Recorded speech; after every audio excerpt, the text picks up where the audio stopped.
London, when 9 News anchor Peter Overton arrived in London and headed to his broadcast position at St James Palace, he was struck by one thing. "What hit me was the silence," he told 9news.com.au. "London is an intense, busy global city. But there seems to be a reverence right now. The only noises you hear are the sirens of the emergency services doing their job.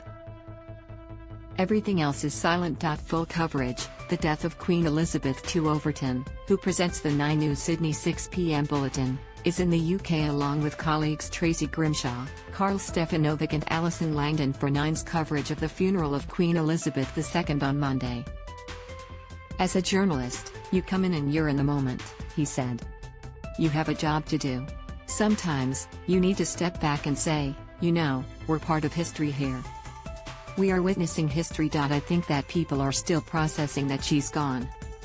The woman that we all thought was bulletproof, that would never die, is gone.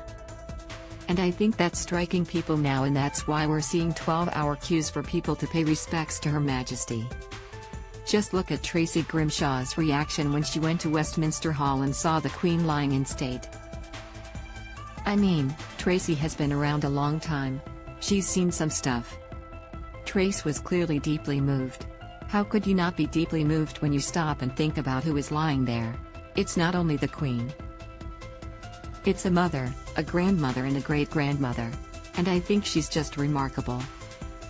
9's Brett McLeod uncovering Queen's death. "I could feel a catch in my voice. I look at Charles and I look at Edward.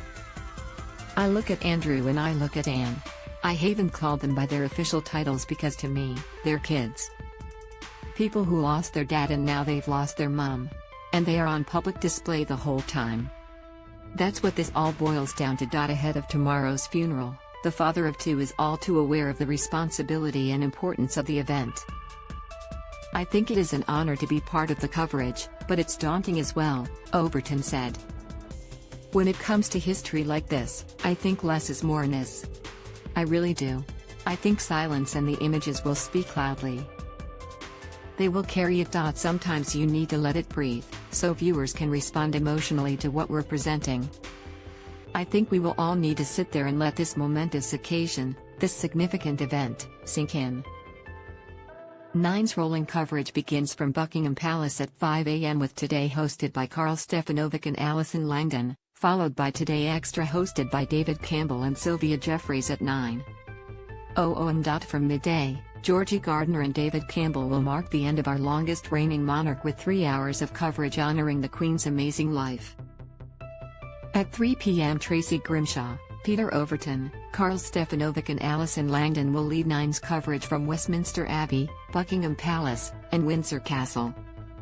Special state-based editions of 9 News will be broadcast from 6 p.m., 5:30 p.m. Adelaide, 4 p.m. Perth, before we return to England at 7 p.m. and roll right through the evening, featuring coverage from the BBC headed by the world's preeminent royal expert Hugh Edwards live and commercial-free.